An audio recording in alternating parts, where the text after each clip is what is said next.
The CEO's voice cut through the lobby like a blade. You. The janitor. You're not supposed to be here. Every conversation stopped. Shoes froze mid-step on the polished marble floor. Phones lowered. Heads turned. Maria Alvarez stood beside her daughter, one hand gripping the mop handle, the other resting protectively on the small shoulder next to her. She wore the same faded blue uniform she'd worn every night for the past 6 years. Her name badge was chipped. Her shoes were scuffed. Her back hurt in a way that never really went away anymore. But she stood straight. "I'm sorry, sir," Maria said quietly. "I was just waiting for my ride." The man in the tailored charcoal suit didn't slow down. He didn't lower his voice. He didn't soften his eyes. "This is a corporate lobby," he snapped. "Not a daycare. Employees aren't allowed to bring family. Security should have cleared this hours ago." Her daughter flinched. Sophia was 7 years old. Small for her age.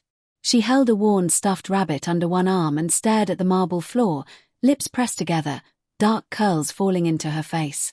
She couldn't hear the words, but she felt them. Children always did. Maria felt the heat rise in her chest. Not anger. Something worse. Shame mixed with fear. "I'll be gone in just a minute," Maria said. "Please." The CEO finally stopped walking. He looked at Sophia. Then he scoffed. "Unbelievable," he muttered. "This is exactly why standards matter." The words landed like stones. Maria opened her mouth to respond. And then the world shifted. Because before Maria could say anything, Sophia looked up. And the CEO did something no one expected. He spoke to her. Not with his mouth.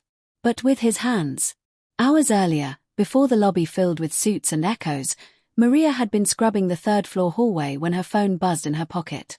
She ignored it at first. Phones weren't allowed during shifts. But it buzzed again. And again. Her stomach tightened. She ducked into the supply closet and answered. "Mama." Sophia's voice came through shaky, filtered through the cheap phone speaker and panic. "Baby. What's wrong?" They said a wheeler can't pick me up anymore." Maria closed her eyes. Her mother's arthritis had worsened. Driving at night was no longer safe. They'd talked about it, but Maria hadn't had a solution yet. There never was one that didn't cost money she didn't have. "I don't know what to do," Sophia whispered. "They're closing the aftercare." Maria pressed her forehead against the metal shelf. "I'll come get you." "Okay. I'll bring you with me." There was a pause. Then relief. "Okay." Maria clocked out early, knowing the supervisor would notice. Knowing it might mean fewer hours next week. But there was no choice. There was never a choice when it came to Sophia.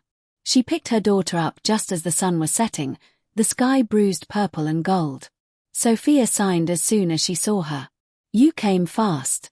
Maria smiled and signed back. "Always." Sophia had been deaf since birth. Maria had learned sign language the hard way. Night classes. YouTube videos. Practicing until her fingers cramped and her eyes burned. Because love demanded fluency. They rode the bus together, Sophia's head resting against Maria's arm. When they arrived at the corporate building, Maria hesitated.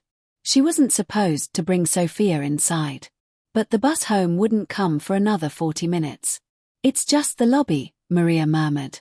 "We'll wait quietly." Sophia nodded. They always tried to be invisible. Back in the present, the CEO's hands moved with calm precision. "Hello. What is your name?" Sophia blinked. Her eyes widened. She stared at his hands like she wasn't sure they were real. Then, slowly, carefully, she raised her own. "My name is Sophia." The lobby seemed to shrink. The CEO knelt down without hesitation, his expensive suit creasing against the marble floor. He was at her eye level now. "Equal. That is a beautiful name," he signed. "Are you waiting with your MOM?" Sophia nodded. "Yes. She works very hard." Maria's breath caught. The CEO glanced up at Maria, something unreadable crossing his face. Then he looked back at Sophia. "Do you like drawing or reading?" Sophia's hands moved faster now, excitement breaking through her shyness. Drawing. I want to be an artist. The CEO smiled. Not the polite corporate smile Maria had seen on posters and company emails. A real one. That was when the room shifted again. Because security had arrived. Sir, one guard said cautiously, should we escort? No, the CEO said sharply, without looking up. You shouldn't. The guard froze. The CEO stood slowly, eyes still on Sophia. Then he turned to Maria. You didn't tell me she was deaf, he said. Maria swallowed. You didn't ask. Something flickered in his eyes. Guilt. Recognition. Memory. My sister was deaf, he said quietly. She died when we were kids. The lobby was silent. She used to wait for me after school, he continued. Janitors would sneak her snacks. Security would yell at her. People thought she didn't belong. Maria felt tears sting her eyes. I'm sorry, she whispered. The CEO looked at Sophia again. She was signing to herself now, drawing shapes in the air with her fingers. Words only she could hear. No, he said. I am. He straightened, his voice carrying. This child is not a problem, he said. And neither is her mother. Every eye in the lobby was on him now. What is your name? He asked Maria. Maria, she replied. Maria, he repeated. Go sit down. I'll make sure your ride comes. Maria hesitated. I'm not in trouble. The CEO shook his head. No, he said. But someone else might be. As Maria guided Sophia toward the seating area, her heart pounding, she didn't know what was coming next. She only knew one thing. For the first time in a very long time, someone powerful had finally seen them. Chapter 2. Chapter 2. Maria sat stiffly on the leather couch, her knees pressed together, her hands folded so tightly in her lap that her fingers ached. Sophia leaned against her side, swinging her legs slowly, the stuffed rabbit tucked beneath her arm. The lobby felt different now. Quieter. Heavier. As if the air itself was holding its breath. Across the room, the CEO spoke in low tones to the security guards. His posture was relaxed, but his voice carried authority that didn't need volume. Maria couldn't hear the words, but she could see the shift. The guards nodded. One of them looked uncomfortable. The other avoided her gaze entirely. Sophia tugged at Maria's sleeve and signed. Who was that man? Maria hesitated, then signed back carefully. The boss of the building. Sophia's eyes widened. The big boss. Maria smiled faintly. Yes. The biggest one. Sophia glanced back toward him, curiosity bright on her face. He knows sign. Maria nodded. Yes. He does. Sophia frowned slightly, thinking. Then she signed again. Why was he mad? Maria's chest tightened. She chose her words with care. Sometimes people forget to be kind. Even grown-ups. Sophia considered this, then nodded like it made sense. She leaned her head against Maria's arm, and Maria felt the familiar ache of love mixed with fear. She had brought Sophia into a place that made her feel small. Again. The CEO approached them a few moments later, holding 2 paper cups of hot chocolate. Steam curled into the air. I hope this is okay, he said, crouching slightly as he offered one to Sophia. No marshmallows, I'm afraid. Sophia looked to Maria for permission. Maria nodded. Sophia accepted the cup with both hands, eyes shining. She signed immediately. Thank you. The CEO smiled and signed back. You are welcome. Maria's breath caught again. It had been so long since she'd seen someone speak to her daughter so naturally, so easily, without pity or discomfort. My name is Thomas Reed, he said to Maria. I should have introduced myself properly. Maria nodded. Maria Alvarez. I know, he replied gently. I looked you up. Her shoulders stiffened. Old instincts flared. Being noticed usually meant trouble. I don't mean that in a bad way, Thomas added quickly. Your record here is spotless. 6 years. No complaints. Rarely late. Maria let out a quiet breath. I try. I can see that, he said. He glanced at Sophia. And I can see why. Sophia was blowing carefully on her hot chocolate, completely absorbed. Thomas straightened. Why don't you tell me what happened today? Maria hesitated.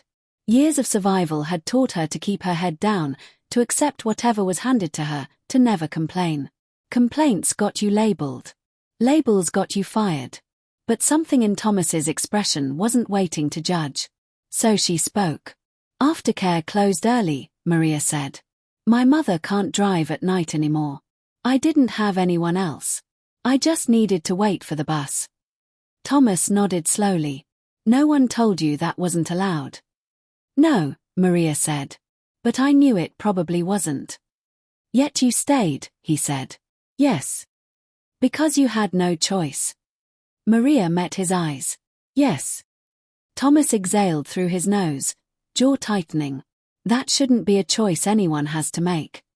He stood there for a moment, thinking. Then he turned sharply toward the security desk. Call facilities, he said. And HR. Now. The guard scrambled to comply. Maria's heart started racing again. Sir, I don't want to cause problems. Thomas looked back at her. Maria, the problem already exists. You're just standing in front of it. Minutes later, an older woman from HR arrived, clipboard clutched to her chest. She smiled too quickly at Thomas, then glanced at Maria with a flicker of confusion. Is there an issue? The woman asked. Yes, Thomas said evenly. Why is an employee afraid to wait in the lobby with her child? The woman blinked. That's not policy. Thomas raised an eyebrow. Show me. The woman flipped through pages, her smile fading. Well, she said slowly, technically, there's no written rule against it. It's more of an expectation. Thomas nodded once. Then consider that expectation changed. The woman swallowed. Of course. Thomas turned back to Maria. From now on, if you need to wait here with Sophia, you can. No one will bother you. Maria's eyes filled with tears she hadn't expected. Thank you. I'm not done, Thomas said. He knelt again in front of Sophia. Do you like this building? He signed. Sophia tilted her head. It is very shiny. Thomas chuckled softly. Would you like a place to draw here sometimes? Sophia's hands froze mid-air. Draw. Here. Thomas nodded. Yes. A quiet room. With paper and colors. Sophia looked at Maria, excitement and disbelief warring on her face. Maria's voice trembled. Sir, you don't have to. I want to, Thomas said firmly. And one more thing. He stood and faced Maria fully. You work nights. You take the bus. You care for your daughter alone. Maria nodded. Yes. That changes too, Thomas said. Her breath hitched. How? Day shift, he said. Better pay. And on-site childcare for employees who need it. We'll start with your daughter. The words didn't make sense at first. They floated past Maria like a foreign language. She pressed a hand to her chest. I don't know what to say. Say yes, Thomas replied gently. Tears slipped down Maria's cheeks. She nodded. Yes, she whispered. Sophia noticed the tears and immediately signed. Mama, are you sad? Maria laughed softly through the tears and signed back. No, Mija. I am happy. Sophia smiled and wrapped her arms around Maria's waist. Across the lobby, people watched quietly. Some with surprise. Some with discomfort. Some with something closer to shame. Thomas Reed looked at them all. And for the first time that evening, Maria felt something she hadn't felt in years. Not relief. Not gratitude. Hope. And she had no idea how badly someone else was about to try and take it away. Chapter 3. Chapter 3. Hope lasted exactly 3 days. On the 4th night, Maria walked into the building and felt it before she saw it. The air was wrong. Too tight. Too quiet. Conversations stopped as she passed. A few co-workers looked at her with something between envy and fear. Others wouldn't meet her eyes at all. Sophia held her hand, humming softly to herself, unaware. Maria told herself it was nothing. Change always stirred discomfort. She had learned that lesson the hard way. They reached the lobby when a sharp voice echoed across the marble. "Maria, we need to talk. Now." It was Mr. Hargreave, facilities manager. 20 years in the building. The kind of man who treated rules like weapons and smiles like weaknesses. He stood near the front desk, arms crossed, jaw clenched. Maria felt her stomach drop. "Can it wait?" she asked quietly. "My daughter." "No," he snapped. "It can't." People slowed as they walked past. Some stopped outright. Sophia looked up, sensing the tension. She signed quickly. "What is wrong?" Maria forced a smile and signed back. "Nothing. Stay with me." Hargreave gestured sharply toward the center of the lobby. "Right here. I want witnesses." The word hit like a slap.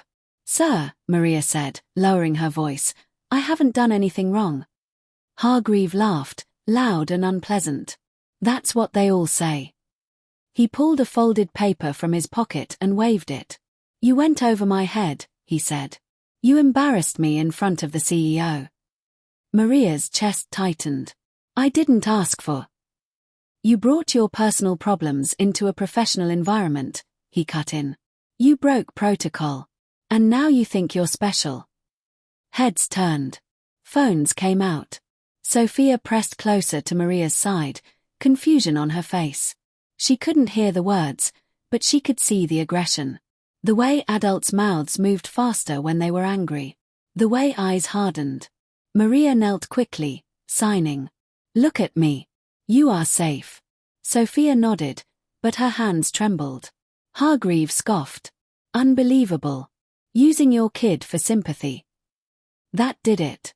Maria stood slowly. "Do not talk about my daughter," she said, voice shaking but firm. "Oh." Hargreave sneered. "What are you going to do? Call Thomas Reed again? Cry in sign language?" A few people gasped. Someone muttered, "That's too far." Hargreave ignored them. "You janitors are all the same," he continued. "Always trying to get something you didn't earn." Maria's vision blurred. "I've earned every hour I've worked here," she said. "Every floor I cleaned. Every night I stayed late." Hargreave stepped closer, towering over her. "Then you won't mind handing over your badge." Silence crashed down. Maria stared at him. "You're firing me." "Effective immediately," he said loudly. "For misconduct." Sophia tugged desperately at Maria's sleeve. "Mama. What is happening?" Maria's hands shook as she signed back, fighting tears. "Wait. Please." Hargreave turned to security. "Escort them out." The guards hesitated. "Now," he barked. They moved forward. The lobby erupted in whispers. "That's the janitor. The one with the deaf kid. She talked to the CEO." Sophia began to cry silently, shoulders shaking. She buried her face in Maria's coat. Maria felt something inside her crack. She knelt, wrapping her arms around her daughter, whispering apologies she didn't know how to explain. "I'm sorry," she murmured. "I'm so sorry." The guards hovered, uncomfortable. "Please," Maria said softly, lifting her head. "Just let me call someone." Hargreave crossed his arms. "You already did." That was when a familiar voice cut through the noise. "What is going on here?" The lobby went still. Thomas Reed stood at the entrance, coat still on, briefcase in hand. His eyes moved from the guards to Hargreave to Maria kneeling on the floor, clutching her sobbing child. His jaw tightened. Hargreave straightened immediately. "Sir, this employee violated." "Stop," Thomas said calmly. He walked closer, each step measured. "Maria," he said gently. "Are you okay?" Maria looked up, tears streaking her face. She shook her head. "No," she whispered. "I'm not." Sophia looked up too. She recognized him instantly and signed through tears. The man with the hands. Thomas knelt without hesitation and signed back. "Yes, I am here." He turned his gaze slowly to Hargreave. "Explain," he said. Hargreave cleared his throat. "She's abusing your kindness." Creating disruption. Undermining authority. Thomas nodded slowly. Is that so? Yes, Hargreaves said, confidence creeping back in. And frankly, sir, favoritism sets a dangerous precedent. Thomas stood. He looked around the lobby. At the phones. At the witnesses. At the fear in Maria's eyes. Then he spoke. Good, he said quietly. Because precedents are exactly what we're about to set. The room held its breath. Hargreaves smiled, certain he'd won. He had no idea this humiliation was about to change hands. Chapter 3. Chapter 3. Hope lasted exactly 3 days. On the 4th night, Maria felt it the moment she stepped into the building. The lobby lights were the same. The marble floors still gleamed. The security desk still hummed with quiet radios and clipped greetings. But something underneath it all had shifted, like a storm rolling in without thunder.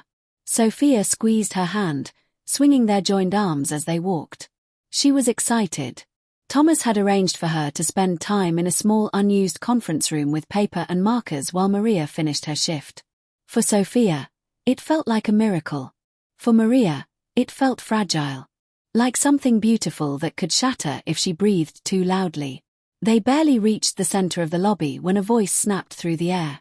Maria Alvarez. Maria stopped. Slowly, she turned. Mr. Hargreaves stood near the security desk, his posture stiff, his expression carved from irritation. He'd been with the company longer than anyone else in facilities. He carried that fact like a badge of ownership. We need to talk, he said. Now. Maria's stomach tightened. I'm just waiting for my. Now, he repeated, louder. Several people nearby slowed their steps. One person openly stopped. Maria felt the familiar heat crawl up her neck. Sophia looked up, confused, her brows knitting together. She signed quickly. Why is he angry? Maria forced a small smile and signed back. Just stay close to me. Hargreaves motioned sharply toward the center of the lobby. Right here. I want this handled publicly. The word landed like a slap. I don't understand, Maria said quietly. Did I do something wrong? Hargreaves let out a short laugh. Oh, don't play innocent. You went straight to the CEO. Made a spectacle. Made the rest of us look incompetent. I didn't ask to speak to him, Maria said. He approached us. That's convenient, Hargreaves snapped. Ever since then, people are asking questions. Policies are being reconsidered.